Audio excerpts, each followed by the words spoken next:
Shalom. Kita bersyukur kita bisa berada kembali dalam hadirat Tuhan hari ini. Bagi saudara yang ada di tempat ini maupun yang mengikuti secara live streaming dari rumah masing-masing. Saya percaya semua kita masih ada sampai hari ini itu karena kasih karunia Tuhan. Saudaraku, kita akan melihat kembali dan meneruskan apa yang kita lihat 2 minggu yang lalu tentang hadiah di titik nadir. Saudaraku, kita semua sudah belajar satu kebenaran ini, bahwa dalam proses perjalanan hidup manusia, setiap pribadi akan menuju kepada satu titik yang disebut titik nadir. Dan di titik itu, atau di invisible wall, di titik itu saudara nggak punya kekuatan lagi untuk maju. Saudaraku, nah, saudaraku, justru ketika saudara berani mengambil satu keputusan yang benar, di titik itulah akan ditentukan apakah saudara akan menang atau justru akan hancur. Saudaraku, kita melihat kebenaran ini dan saya membaca ada satu artikel yang mengulas tentang para atlet olahraga yang menggunakan proses panjang seperti maraton ataupun parasailing atau dayung, lomba dayung yang jarak panjang begitu ya. Dan artikel ini mengatakan begini, 97% orang-orang yang mengikuti perlombaan ini, 97% atau 90 sekian persen, mereka tidak pernah sampai ke titik nadir. Artinya mereka menyerah bahkan sebelum sampai ke titik nadir. Saudaraku, itu yang kita lihat beberapa 2 minggu yang lalu. Kita melihat pertandingan tinju antara Roberto Duran dari Chili, dari Peru dan melawan Sugarley Ronald. Dalam ronde yang ke-8, padahal Roberto Duran adalah yang diunggulkan. Di ronde ke-8, dalam keadaan yang sama sekali tidak babak belur. Tidak ada goresan di mukanya, tidak ada memar-memar akibat pukulan. Roberto Duran, hatinya sudah mulai lemah. Dan kelemahan di dalam jiwanya ini membuat dia mengangkat tangan. Dia katakan, no mas, no more. Saya quit, saya menyerah. Padahal tidak ada bekas luka-luka sama sekali. Dan dia masih berjalan seperti biasanya di ronde ke-8. Dan itu yang membuat Sugarley Ronald menang dalam pertandingan di New Orleans itu. Saudaraku, berapa banyak itu orang yang sekelas petinju dunia. Berapa banyak anak-anak Tuhan pun sebetulnya kita menyerah jauh sebelum kita sampai di titik nadir. Nah, sekarang hari ini kita akan melihat bagaimana saudara tahu bahwa saudara sudah sampai di titik nadir dan saudara menang. Saya pinjam perkataan daripada seorang atlet yang bernama John Stephen Akhwari. Saya sudah sering kali berbicara tentang ini. Saya ingin ulas sedikit. John Stephen Akhwari mengikuti perlombaan maraton dikirim oleh negaranya Tanzania tahun 1968 di Mexico City. Seluruh dunia gempar melihat kejadian itu pada waktu itu. John Stephen Akhwari adalah salah satu atlet yang berlomba di dalam perlombaan maraton di Mexico City pada waktu itu. Di tengah perjalanan, kakinya terluka, terjatuh dan kemudian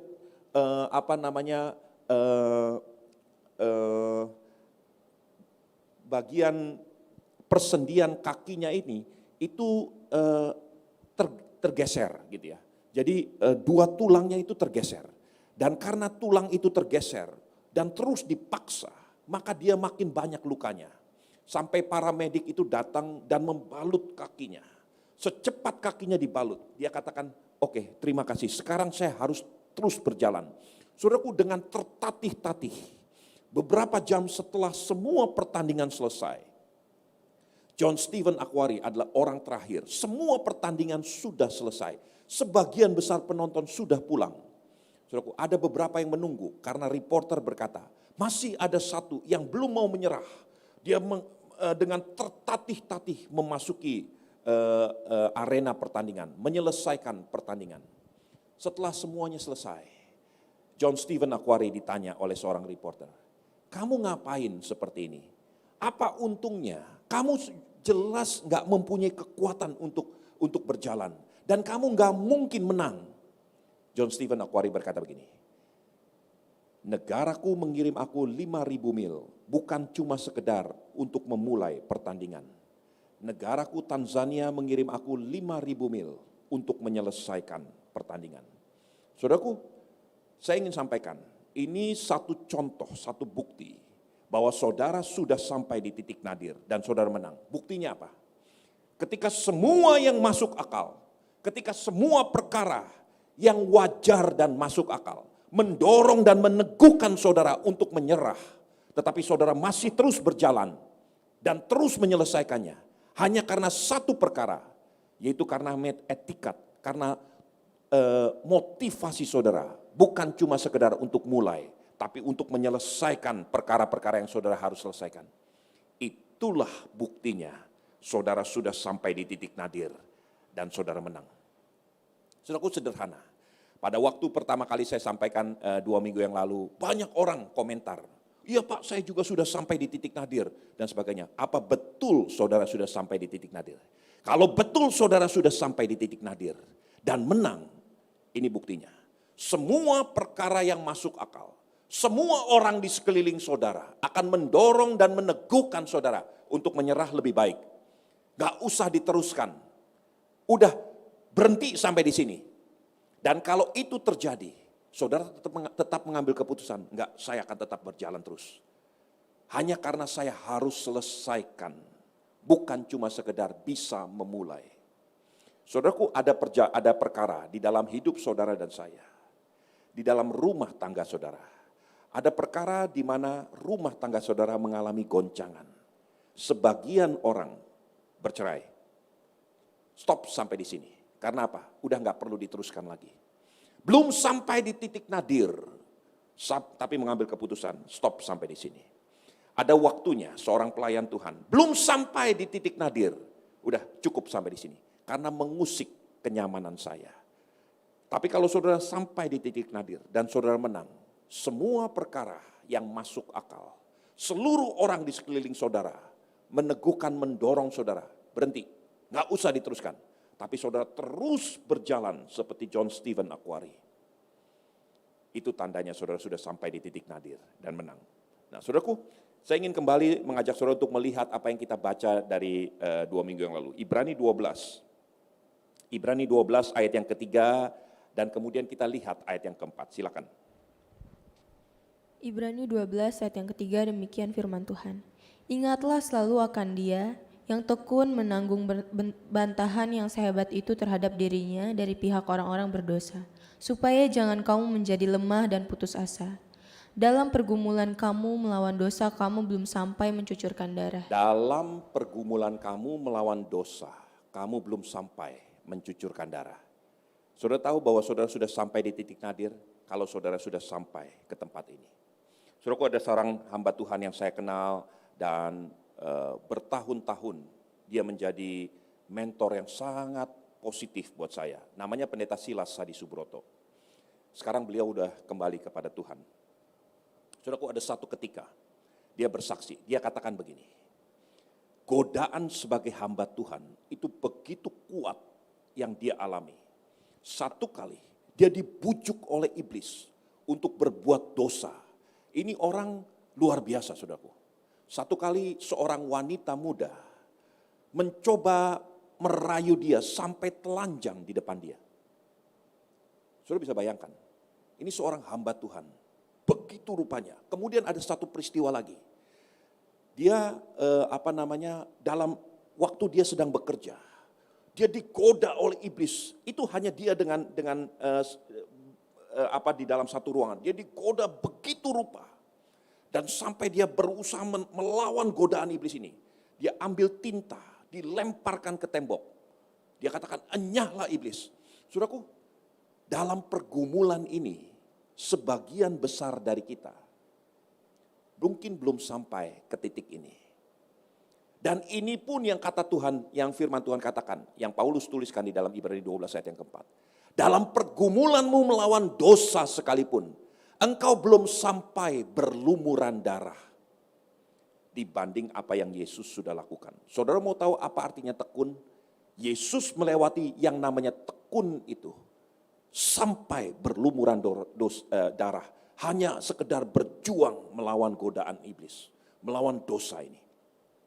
Saudaraku, di titik nadir ini bukan perkara sederhana. Jangan saudara beranggapan, oh saya sudah menang di titik nadir. Belum tentu seperti itu. Coba lihat kebenaran firman Tuhan ini. Karena ini satu perkara yang sangat-sangat penting untuk dimengerti oleh setiap anak-anak Tuhan. Nah saudaraku, ini satu proses yang terus Tuhan pimpin. 2 minggu yang lalu kita juga belajar bahwa ini terjadi tidak tiba-tiba. Ada persiapan, ada latihan yang jauh-jauh hari dilakukan untuk mempersiapkan saudara siap dan menang di titik nadir. Apa yang persiapan apa?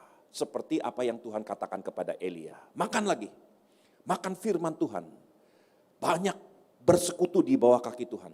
Saudaraku, semua ini bukan untuk gereja, bukan untuk gembala. Ini untuk saudara sendiri. Saudaraku, saudara suka atau tidak suka, semua kebenaran ini adalah untuk mempersiapkan saudara dan saya. Untuk sampai ketika kita waktunya berada di titik nadir, kita bisa menang di situ. Karena latihan ini penting untuk mempersiapkan kita untuk perkara-perkara itu. Yakobus 1 berkata begini, semua latihan badani itu terbatas kegunaannya. Tetapi ibadah itu berguna bahkan untuk perkara-perkara yang akan datang. Saudaraku, saya ingin ajak saudara untuk betul-betul memperhatikan. Nah, sekarang karena waktu yang terus berjalan, saya ingin ajak saudara untuk melihat satu perkara yang jauh-jauh hari dipersiapkan untuk betul-betul membuat saudara dan saya itu siap mencapai titik nadir dan menang. Saudaraku, di titik nadir, saudara harus punya yang namanya akar yang kuat atau akar yang kokoh. Dan akar yang kuat itu terjadi bukan tiba-tiba. Perlu waktu yang panjang untuk membangun akar yang kuat. Saudaraku, saya ingin ajak saudara untuk melihat dari satu kebenaran firman Tuhan di Matius 13. Perhatikan Matius 13. Kita nggak akan lihat semuanya, tapi ada beberapa perkara yang menarik untuk kita perhatikan. Di Matius 13, perhatikan mulai ayat yang, kalau saudara perhatikan mulai dari ayat yang pertama tentang perumpamaan seorang penabur, saudara akan melihat ada 4 jenis media tanam yang membuat benih yang sama itu bisa tumbuh atau tidak bisa tumbuh. Ada yang namanya di pinggir jalan, ada yang tanah berbatu-batu, ada yang namanya tanah penuh dengan semak duri, dan yang keempat tanah yang subur. Saudaraku, saya nggak akan bicara tentang yang pertama atau yang kedua. Tanah yang di pinggir jalan adalah orang yang mendengar firman Tuhan kemudian hilang begitu saja. Dipungut, dipatok oleh burung-burung di udara atau mati kering karena memang nggak mempunyai kesempatan untuk bertumbuh. Saudaraku, yang ini kita nggak usah terlalu banyak bicara. Karena ini orang yang mendengar firman Tuhan tapi hatinya memang tidak mau mendengar firman Tuhan. Jadi dia keluar dan itu akan hilang begitu saja. Dia lakukan dosa yang sama, dia lakukan perkara-perkara yang persis sama lagi. Ini kita nggak usah bicarakan. Juga tanah yang subur, itu jelas orang-orang yang menerima firman Tuhan dan bertumbuh. Itu sudah sangat mudah untuk difahami. Tapi saya ingin mengajak saudara untuk melihat 2 yang di tengah, tanah yang berbatu-batu dan tanah yang bersemak duri. Mungkin untuk hari ini kita hanya melihat tanah yang berbatu-batu. Saudaraku, firman Tuhan dikatakan begini, Matius 13 ayat yang ke-20, perhatikan firman Tuhan. Benih yang ditabur di tanah yang berbatu-batu, ialah orang yang mendengar firman itu, dan segera menerimanya dengan gembira. Tetapi ia tidak berakar dan tahan sebentar saja. Apabila datang penindasan dan penganiayaan karena firman itu, orang itu pun segera murtad. Saudaraku, yang menentukan orang itu bisa bertumbuh seperti tanaman adalah ketika akarnya bisa terus bertumbuh dan makin kokoh. Kalau akarnya tidak bisa bertumbuh dan menjadi kuat dan kokoh, dalam dan bisa menghisap sari makanan, maka pohon itu tidak akan pernah bisa bertumbuh. Dan yang membuat akar itu tidak bisa bertumbuh, itu karena terhimpit oleh banyaknya batu-batuan.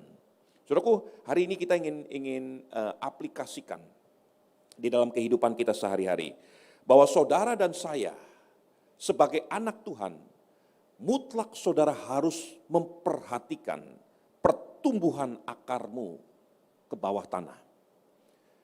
Ada seorang atlet perahu layar yang sangat terkenal, namanya Frank Michael Plan. Frank Michael Plan itu adalah satu dari 5 orang atlet perahu layar yang pernah, dan sampai hari ini hanya 5 orang itu yang pernah berlayar mengelilingi bumi dengan perahu layarnya. Ini orang hebat, orang berpengalaman, orang yang sangat pakar di dalam bidangnya ini. Saudaraku, satu kali dia ingin memecahkan rekor dunia. Frank Michael Plan mendesain satu perahu layar sedemikian rupa hebatnya, dengan semua pengalaman dan pengetahuan yang dia miliki, untuk berlayar dari New York sampai ke perairan di Prancis. Dan dia ingin memecahkan rekor paling cepat berlayar dengan perahu layar. Sehingga dia desain perahu layar yang sangat luar biasa. Namanya Coyote. Coyote adalah satu perahu layar yang didesain sendiri oleh Frank Michael Plan.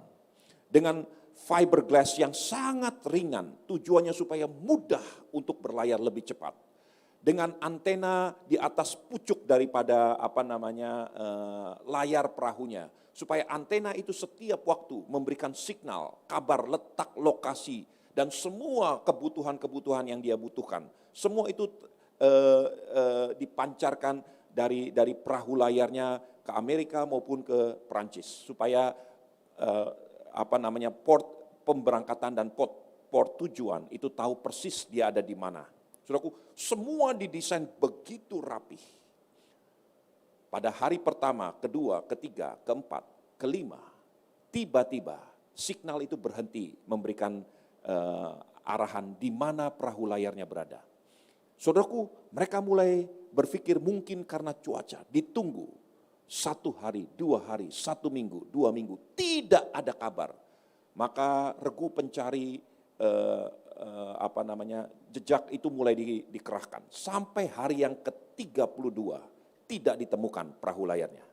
Kemudian pada hari yang ke-33 ada seorang nelayan menemukan perahu layar daripada Frank Michael Plan dalam keadaan terbalik di perairan di Portugal. Saudaraku, kalau saudara mau tahu, perahu layar itu adalah perahu yang paling aman untuk dipakai. Karena tidak mungkin terbalik. Konsep perahu layar itu seperti ini. Coba lihat gambar pertama. Konsep perahu layar itu seperti ini. Di bawah perahu layar ada satu bandul namanya keel. Berat bandul itu lebih berat daripada berat perahu layar. Berat bobot matinya itu hampir 2 kali lipat lebih daripada berat mobil SUV. Nah, perahunya ini, bobot berat ini, sengaja dibuat sedemikian rupa supaya kalau terhempas dengan badai, perahu itu terbalik, maka dia akan terbalik lagi. Karena bobot bandul di bawah, keel itu akan terus memaksa perahu layar itu berdiri pada posisi yang semestinya. Nah, dalam aslinya itu seperti ini. Coba lihat gambar kedua. Nah, bandul itu seperti ini. Bobot berat mati, besi baja mati yang ada di bawah perahu layar. Ketika perahu layar Frank Michael Plan ditemukan dalam keadaan terbalik seperti ini. Coba lihat. Bandul atau keel itu terpapas dan tidak ada lagi ditemukan. Itu sebabnya perahu layarnya itu terbalik dan tidak mampu memberikan signal ke port tujuan maupun port asal. Saudaraku, kenapa bisa seperti itu? Pada waktu Frank Michael Plan mendesain perahu layarnya, dia cari bahan yang paling ringan sehingga dia tidak memperhatikan safety daripada coyote ini. Dan pada hempasan gelombang mungkin atau kena karang kecil atau kena apa atau kena ikan lumba-lumba atau sesuatu, maka keel ini terpotong dan terhempas dari perahu layarnya. Sesuatu yang sama sekali tidak perlu dan tidak mungkin terjadi seharusnya. Saudaraku, apa yang kita bisa belajar dari sini? Perhatikan apa yang saya ingin sampaikan. Bobot yang ada di bawah air, yang tidak kelihatan, itu harus lebih berat daripada bobot yang ada di atas air, yang kelihatan oleh orang banyak. Sekali lagi saya ingin sampaikan. Kalau saudara mau memperhatikan dan mau pastikan bahwa perahu layarmu akan sampai terus dan bahkan bisa bertahan di titik nadir, belajar untuk memastikan bahwa bobot yang tidak kelihatan, yang ada di bawah air, itu harus lebih berat, lebih berbobot daripada apa yang ada di atas air. Saudaraku, terutama ketika saudara berlayar ke lautan bebas, ke samudra raya, saudara akan sangat vulnerable, saudara akan sangat berbahaya kalau saudara tidak memperhatikan bobot yang ada di bawah air ini. Tapi kalau saudara berada di tepi pantai, bermain-main dengan air, nggak perlu bobot, saudaraku. Saudara bisa gunakan yang namanya selancar angin. Saudara bisa menari-nari dengan selancar angin. Begitu indahnya, tidak ada bandul, tidak ada bobot di bawah air. Saudara bisa berenang-renang, bisa bercekakak-cekikik, beria-ria karena saudara ada di perairan yang dangkal. Tetapi kalau saudara berani masuk ke dalam lautan bebas, ke tengah samudra raya, dan perahu layarmu tidak memiliki keel atau bobot bandul yang berat yang ada di bawah air, perahu layarmu akan menjadi perahu layar yang sangat-sangat berbahaya.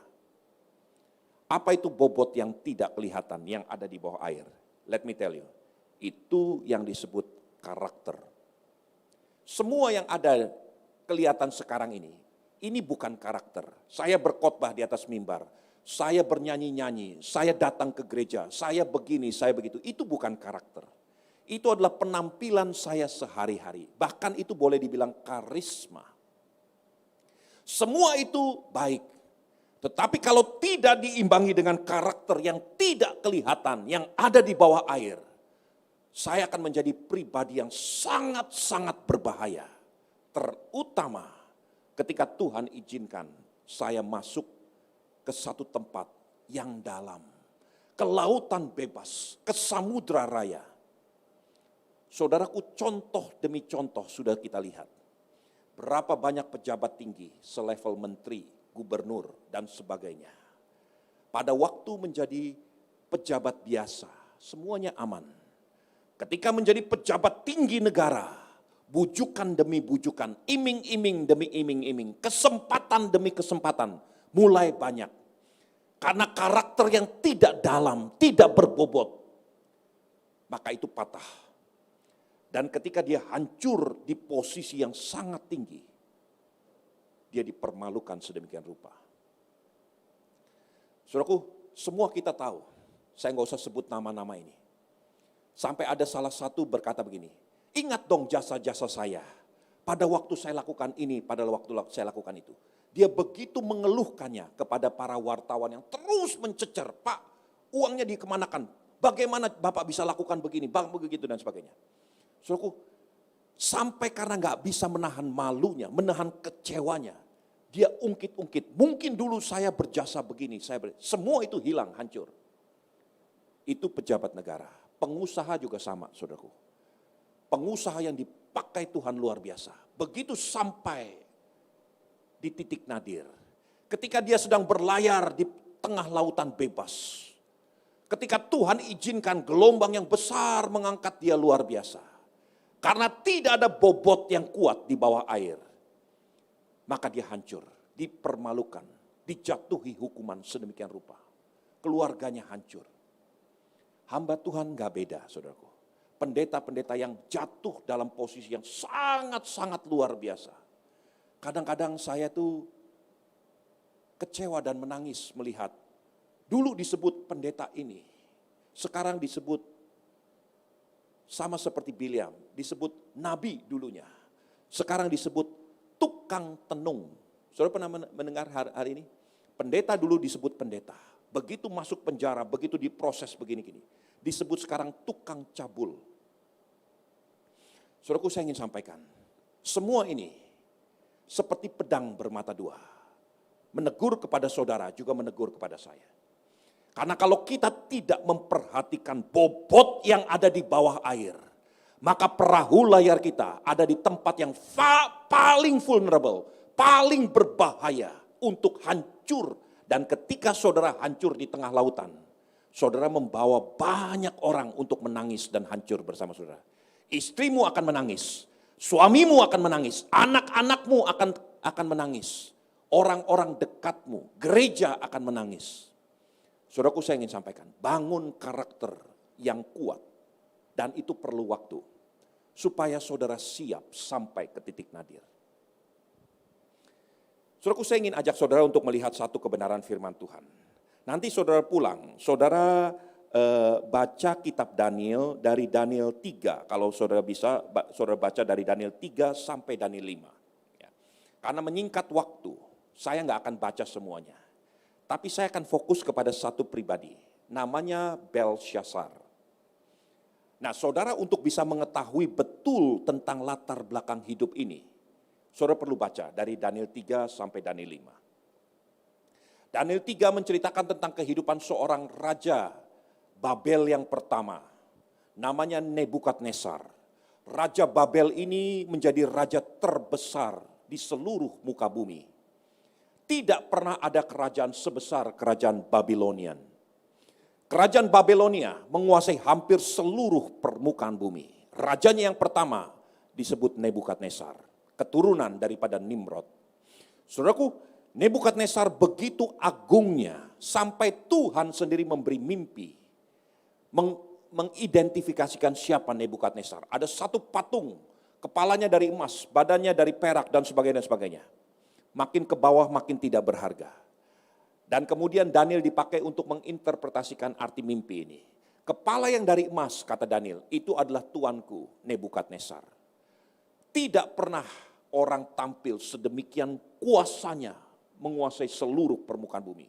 Begitu perkasanya, begitu luar biasanya, Tuhan izinkan Nebukadnezar menari-nari di lautan bebas, di samudra raya. Kemudian Daniel berkata gini, tapi ingat ya raja, hati-hati, jangan tinggikan dirimu, jangan sombong. 7 tahun berlalu setelah Daniel memberikan, 12 tahun berlalu setelah Daniel memberikan nasihat itu. Nebukadnezar berjalan di atas sotoh istananya. Dan kemudian dia mengagungkan dirinya, lihatlah Babel besar ini. Bukankah telah kubangun dengan kekuatanku untuk hormat kemuliaan bagi namaku. Belum selesai bicara, Nebukadnezar direndahkan Tuhan. Sama seperti binatang di hutan. Betul-betul dia dijadikan seperti binatang. Dia makan rumput seperti binatang. Dia minum dari embun pagi seperti binatang. Dia kehujanan, kepanasan. Bulu mulai tumbuh dari tubuhnya seperti binatang hutan. Dan dia melakukan itu, menjadi direndahkan serendah itu selama 7 tahun. Pada akhir tahun ke-7, di Daniel 4, Nebukadnezar berkata begini, ayat yang ke-37. Ayat 36-37. Pada waktu itu akal budiku kembali kepadaku. Kembalilah juga kepadaku kebesaran dan kemuliaanku untuk kemasyuran kerajaanku. Para menteriku dan para pembesarku menjemput aku lagi. Aku dikembalikan kepada kerajaanku, bahkan kemuliaan yang lebih besar dari yang dahulu diberikan kepadaku. Jadi sekarang aku Nebukadnezar memuji, meninggikan dan memuliakan Raja Surga yang segala perbuatannya adalah benar dan jalan-jalannya adalah adil, dan yang sanggup merendahkan mereka yang berlaku congkak. Intisari daripada riwayat hidup, daripada kesaksian Nebukadnezar adalah ayat yang ke-37 tadi. Aku sekarang mengagungkan, memuliakan, memuji, meninggikan Raja Surga. Dia yang berhak, dia yang sanggup mengangkat dan merendahkan raja-raja. Itulah intisari kesaksian hidup Nebukadnezar. Setelah ini, Nebukadnezar mati. Dia mati dalam keadaan orang yang menang. Lalu Daniel 5, tiba-tiba bicara tentang anak daripada Nebukadnezar. Namanya Belsyazar. Sudah tahu apa yang terjadi? Belsyazar hidupnya dari awal perjalanan hidupnya yang diceritakan oleh firman Tuhan sampai akhir perjalanan hidupnya hanya diceritakan di dalam Daniel 5 ini. Perhatikan, Daniel 5 ayat yang pertama sampai ke-5. Tulisan di dinding. Raja Belsyazar mengadakan perjamuan yang besar untuk para pembesarnya. 1.000 orang jumlahnya, dan di hadapan 1.000 orang itu ia minum anggur. Dalam kemabukan anggur, Belsyazar menitahkan orang membawa perkakas dari emas dan perak yang telah diambil oleh Nebukadnezar ayahnya dari dalam bait suci di Yerusalem, supaya raja dan para pembesarnya, para istri dan para gundik mereka minum dari perkakas itu. Kemudian dibawalah perkakas dari emas perak yang diambil dari dalam bait suci rumah Allah di Yerusalem. Lalu raja dan para pembesarnya, para istri dan para gundik mereka minum dari perkakas itu. Mereka minum anggur dan memuji-muji dewa-dewa dari emas, perak, tembaga, besi, kayu, dan batu. Pada waktu itu juga tampaklah jari-jari tangan manusia menulis pada kapur dinding istana raja. Di depan kaki Dian, raja melihat punggung tangan yang menulis itu. Lalu raja menjadi pucat dan pikiran-pikirannya menggelisahkan dia. Sendi-sendi pangkal pahanya menjadi lemas, lututnya menjadi beratukan. Belsyazar ada di titik nadir hari itu. Lemas, gak punya kekuatan lagi. Hidupnya, selama hidup Raja Nebukadnezar, ayahnya sendiri, gak diceritakan apa yang dilakukan Belsyazar. Setelah ayahnya memuji-muji Raja Surga yang mengangkat dan meninggikan, dan mengatakan tidak ada Allah seperti dia. Setelah ayahnya mati, kisah hidup Belsyazar kita gak pernah tahu. Tapi satu ketika, pada satu malam, dia mengadakan perjamuan pesta dengan para pembesar-pembesar, para gundik-gundik, para permasyuri-permasyuri. Semua wanita-wanita cantik berada di sekitar Belsyazar. Semua teman-teman dekatnya. Saya bayangkan yang mungkin terjadi hari itu. Belsyazar dalam keadaan mabuk anggur. Mulai dielu-elukan oleh teman-temannya. Mulai digesek-gesek oleh temannya. Wah, kamu hebat. Kamu raja yang luar biasa. Apa betul kamu itu menguasai seluruh kekuasaan raja di seluruh dunia? Termasuk kerajaan-kerajaan lain. Betul. Lihat, saya bisa menaklukkan Yerusalem. Saya menaklukkan Israel di bawah kaki saya. Kalau dulu Nebukadnezar ayah saya bisa begitu, sekarang saya bisa lebih lagi. Oh, mana buktinya? Buktinya, lihat. Pelayan, ambil semua perabot-perabot yang kita rampas dari bait suci di Yerusalem. Perabot-perabot yang dipakai untuk kemuliaan Tuhan di dalam bait suci. Dibawa ke hadapan Raja Belsyazar. Dan Raja Belsyazar menajiskan perabot-perabot itu. Dia minum-minum anggur, dia makan-makan, dia mungkin muntah di situ. Berpesta pora, mungkin sebagian telanjang di depan perabot-perabot itu. Dia najiskan semua perabot-perabot itu. Di depan para pembesar-pembesar raja. Semua orang dalam keadaan mabuk, pesta pora, lupa daratan. Tiba-tiba atas kehendak Tuhan, Tuhan menunjukkan sebagian daripada kemuliaannya. Tangan Tuhan menulis di dinding. Sampai hari ini ada idiom, ada satu kata majemuk, the writing on the wall. Sudah pernah mendengar? Orang Amerika berkata gini, the writing on the wall. Artinya keputusan sudah sampai, kehancuran sudah sampai. Itu arti the writing on the wall.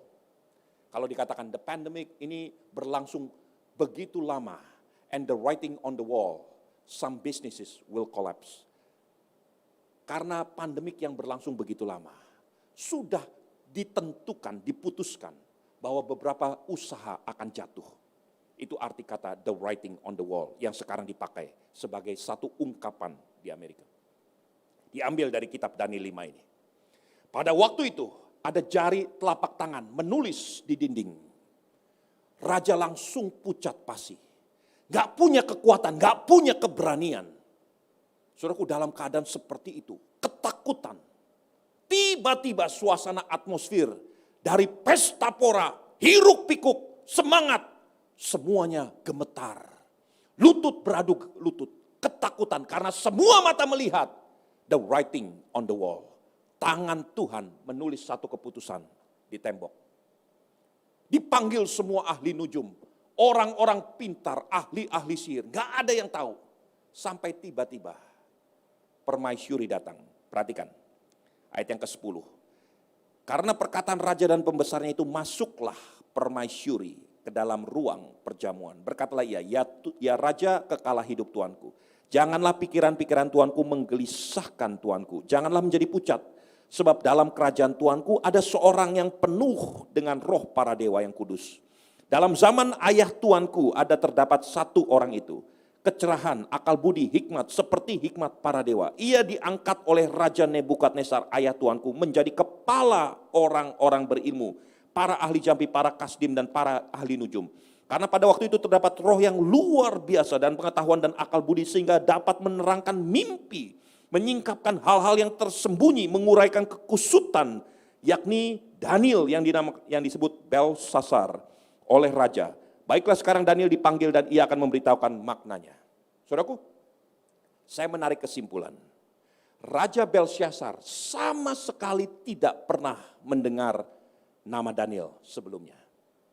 Padahal Daniel itu diangkat tinggi oleh papahnya sendiri menjadi kepala semua orang berilmu di seluruh kerajaan Babel. Begitu Belsasar naik sebagai raja, semua diganti. Saudaraku, ada sesuatu yang saudara dan saya perlu perhatikan. Sebelum saya masuk ke situ, perhatikan perkataan Daniel ketika Daniel dipanggil oleh Raja Belsasar.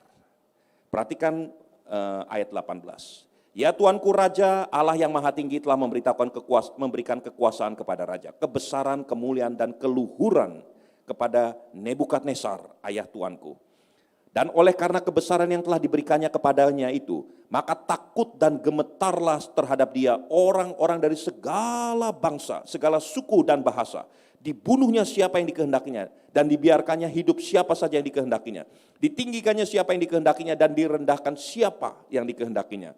Tetapi ketika ia menjadi tinggi hati dan keras kepala sehingga berlaku terlalu angkuh, maka ia dijatuhkan dari tata kerajaannya dan kemuliaannya diambil daripadanya. Ia dihalau dari segala manusia dan hatinya menjadi sama seperti hati binatang. Dan tempat tinggalnya ada di antara keledai hutan. Kepadanya diberikan makanan rumput seperti lembu. Tubuhnya basah oleh embun dari langit. Maka sampai ia mengakui bahwa Allah yang Maha Tinggi berkuasa atas kerajaannya manusia dan mengangkat siapa yang dikehendakinya untuk kedudukan itu. Perhatikan ayat yang ke-22. Tetapi tuanku Belsasar anaknya tidak merendahkan diri walaupun tuanku mengetahui semuanya ini. Saudaraku, ketika Daniel masuk, Daniel disuruh membaca tulisan di dinding ini. Sebelum Daniel membaca tulisan di dinding ini, Daniel berkhotbah kepada Raja Belsasar. Dia katakan, Raja Belsasar, bapakmu Nebukadnezar itu diberi kekuasaan lebih tinggi daripada semua kekuasaan raja-raja pada zamannya dan bahkan pada akhirnya. Tidak ada pernah kerajaan tampil seperti kerajaan Nebukadnezar. Menguasai hampir seluruh muka bumi. Dia meninggikan siapa yang dia mau tinggikan. Dia membunuh siapa yang dia mau bunuh. Dia biarkan hidup siapa yang dia mau biarkan hidup. Sampai kemudian dia menjadi begitu tinggi hati angkuhnya.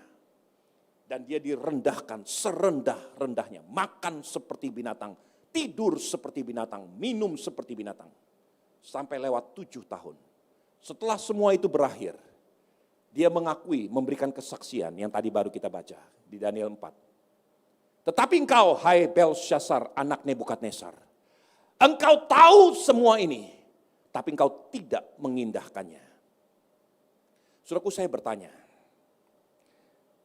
pada akhirnya, saudara perhatikan ayat 25.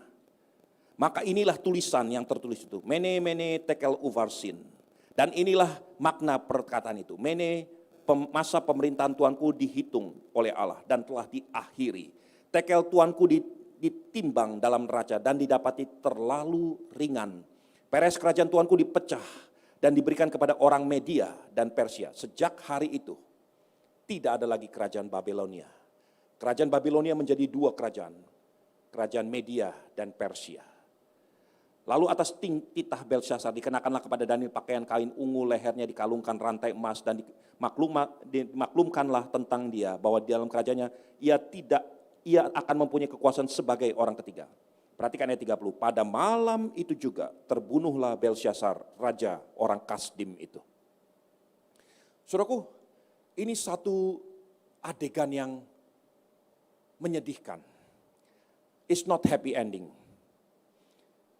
Pikiran saya mengawan-awan, mencoba membayangkan apa yang terjadi, dan mencoba mengaplikasikan dalam kehidupan sehari-hari. Saya ingin sampaikan kepada jemaat semua di tempat ini maupun di rumah masing-masing dan di Beth Shalom. Saya bertanya-tanya kepada Tuhan, Tuhan, Nebukadnezar itu juga angkuh. Nebukadnezar jatuh ke dalam dosa keangkuhan.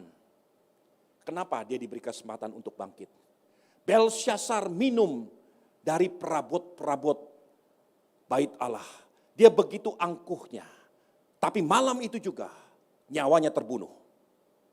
Saya bertanya-tanya, kenapa enggak ada kesempatan buat Belsyazar?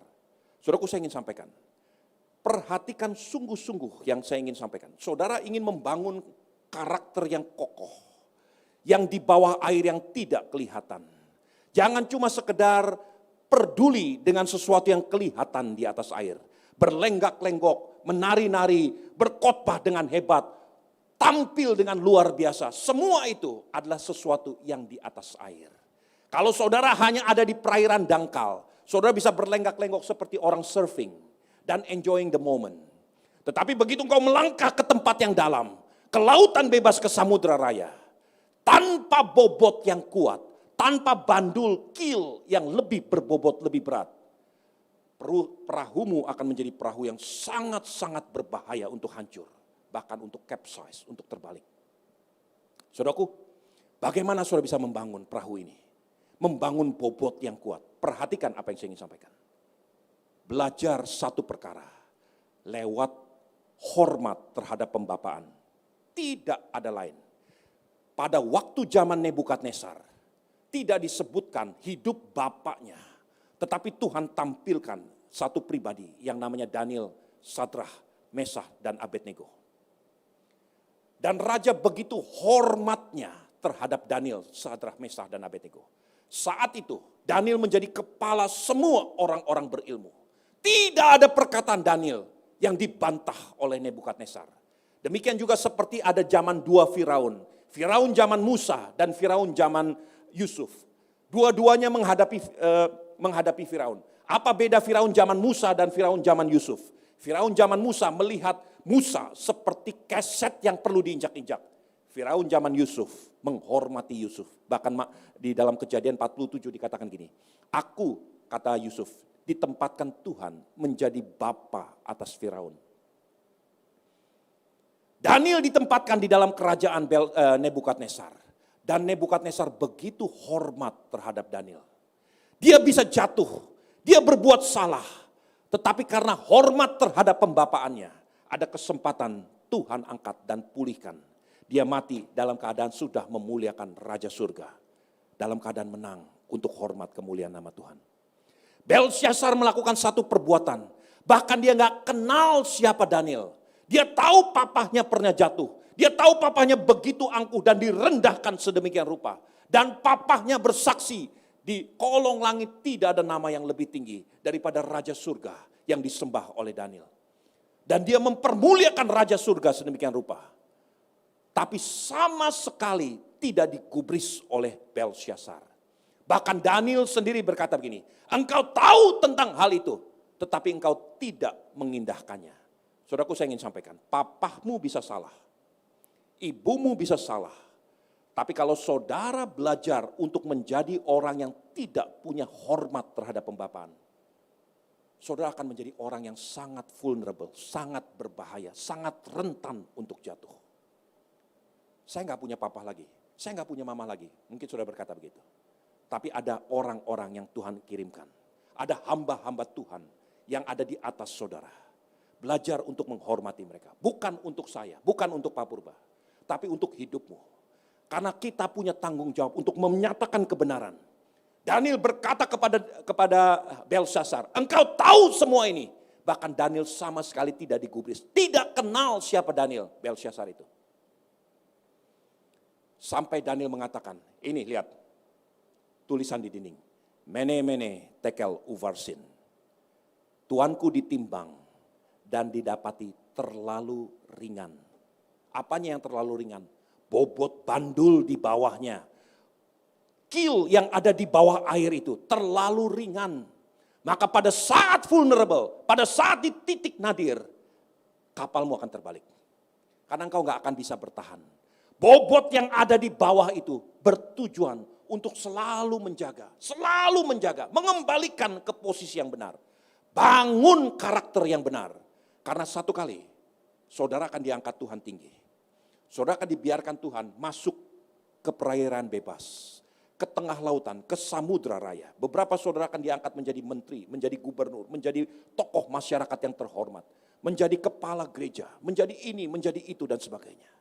Pada saat yang seperti itu, ketika usahamu diberkati Tuhan, ketika semua rumah tanggamu diberkati Tuhan, kalau tidak ada karakter, maka saudara akan terhancur, saudara akan terbalik. Bangun bobot yang kuat. Pada saat di mana di titik nadir ketika Belshazzar berada di istananya, berpesta pora, apa yang dia lakukan? Dia mulai melecehkan perabot-perabot bait Allah. Angkat tanganmu saudara. Semua masing-masing di rumah saudara angkat tangan. Lihat tanganmu. Katakan kepada dirimu sendiri, ini perabot bait Allah. Lihat kakimu, ini perabot bait Allah. Lihat pundakmu, lihat seluruh tubuhmu, ini perabot bait Allah. Bukankah firman Tuhan berkata gini, tubuhmu adalah bait Allah. Apakah sekarang ini kejadian yang terjadi di Belshazzar ribuan tahun yang lalu tidak pernah terjadi lagi? Berapa banyak hamba-hamba Tuhan melecehkan perabot-perabot bait Allah ini untuk tujuan maksiat, untuk mengambil sesuatu yang bukan miliknya, untuk membawa dirinya ke pelacuran, membawa dirinya ke pelecehan dan sebagainya. Semua kita lakukan. Kita melecehkan perabot-perabot bait Allah. Saudaraku, semua itu bisa terjadi karena tidak ada karakter. Dan tidak adanya karakter, tidak adanya bandul yang kuat, itu karena satu perkara, tidak ada pembapaan.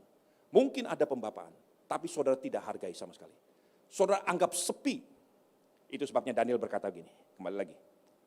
Tetapi tuanku Belshazzar anaknya tidak merendahkan diri walaupun engkau mengetahui semuanya ini. Daniel 5 ayat 22. You know everything. Engkau tahu bagaimana papamu jungkir balik seperti itu. Dan akhirnya dia mengucapkan satu kesaksian hidup. Tuhan mengangkat, Tuhan merendahkan. Tidak ada nama lain seperti Raja Surga. Engkau tahu itu. Tapi engkau tidak mengindahkan. Itulah perbedaan Belshazzar dengan Nebukadnezar. Nebukadnezar walaupun kacau balau, dia menghargai pembapaan yang Tuhan tempatkan di atasnya, yaitu Daniel. Dan dia bisa dipulihkan. Belshazzar sama sekali tidak mengindahkan. Papahnya sendiri tidak diindahkan. Daniel dia bahkan gak kenal. Padahal papahnya udah persiapkan, ditaruh di posisi-posisi seperti itu.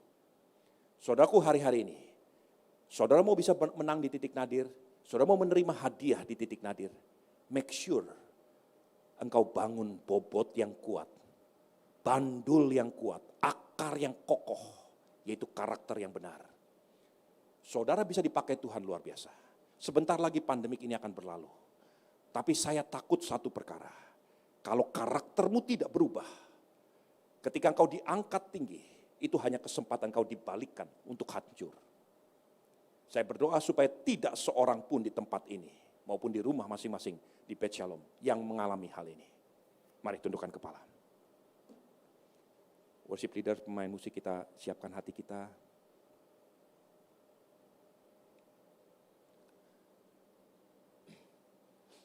Semua tundukkan kepala.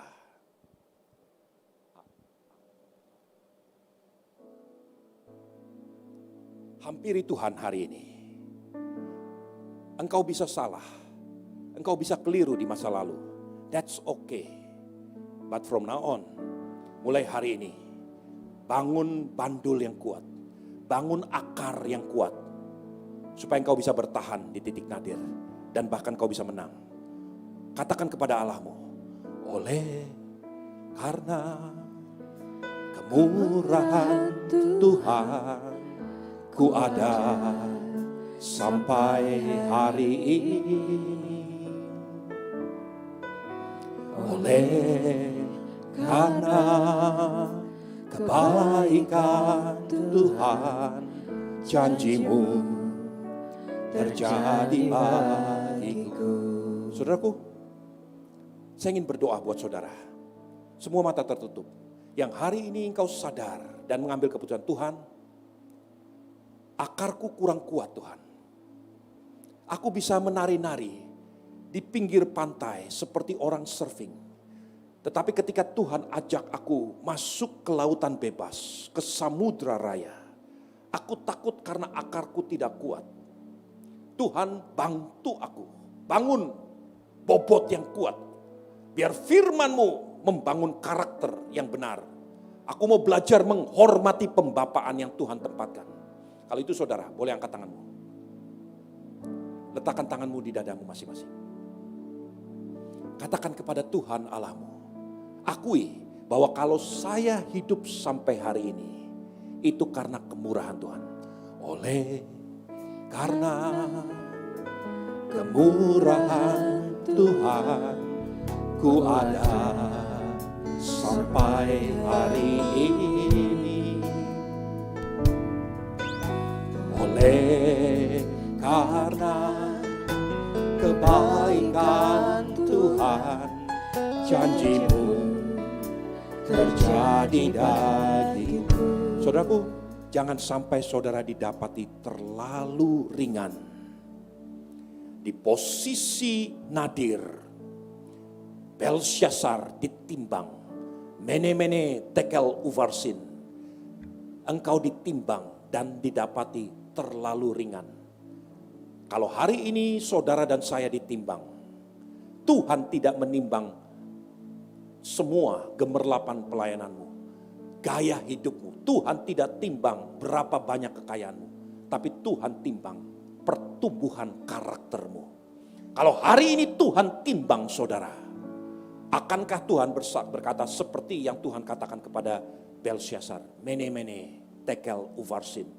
Atau justru Tuhan berkatakan, baik hai hambaku yang baik dan setia, sekarang masuklah ke dalam kerajaan yang sudah dipersiapkan sejak zaman purbakala bagimu. Bangun mulai hari ini, bobot yang kuat. Katakan kepada Allahmu, ku sembah kau Tuhan, ku mengangkat tanganku, selamanya kau ajaib bagiku.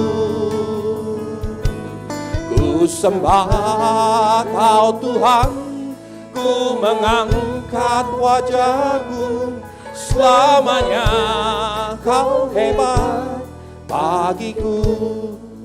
Tumpang tanganmu di dadamu masing-masing. Tuhan, hari ini aku berdoa Tuhan Yesus, biar firman yang sudah ditaburkan hari ini bertumbuh dan berakar kuat Tuhan Yesus. Bangun karakter umat-Mu di tempat ini Tuhan, supaya semuanya menjadi pribadi-pribadi yang memuliakan nama-Mu Tuhan Yesus. Hidup benar sesuai dengan firman-Mu. Rumah tangga dipulihkan, usaha-usaha dipulihkan, dan nama Kristus dipermuliakan. Terima kasih Bapa, terima kasih. Biar Tuhan sendiri yang diagung-agungkan dan dipermuliakan di dalam hidup kami, usaha dan rumah tangga kami. Terima kasih Bapa, terima kasih. Mari kita bangkit berdiri. Kita satukan hati kita untuk berdoa. Bapa kami. Bapa kami yang ada dalam kerajaan surga, dikuduskanlah kiranya nama-Mu. Datanglah kerajaan-Mu, jadilah kehendak-Mu di bumi seperti di surga.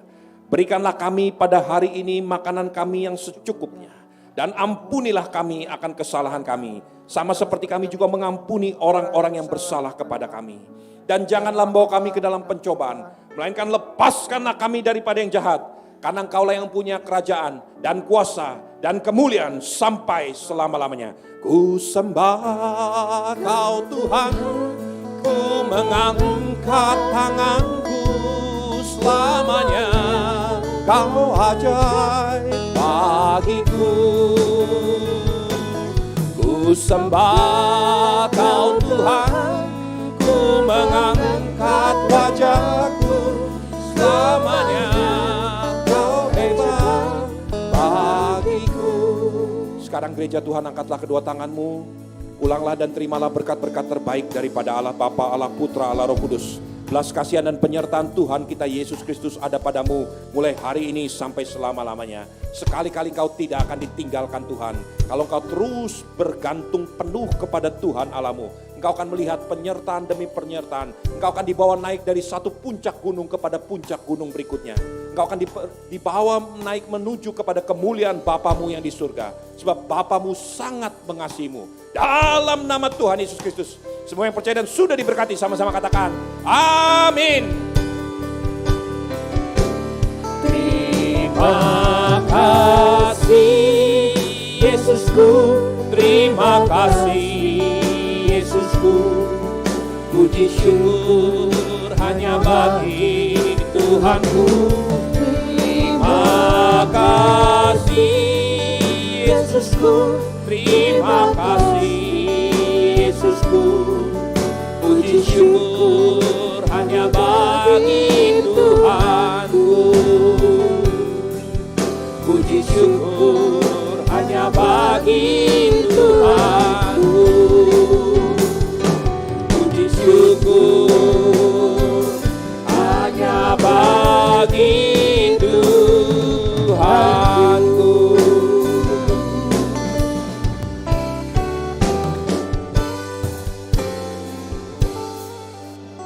Selamat hari Minggu, Tuhan Yesus memberkati.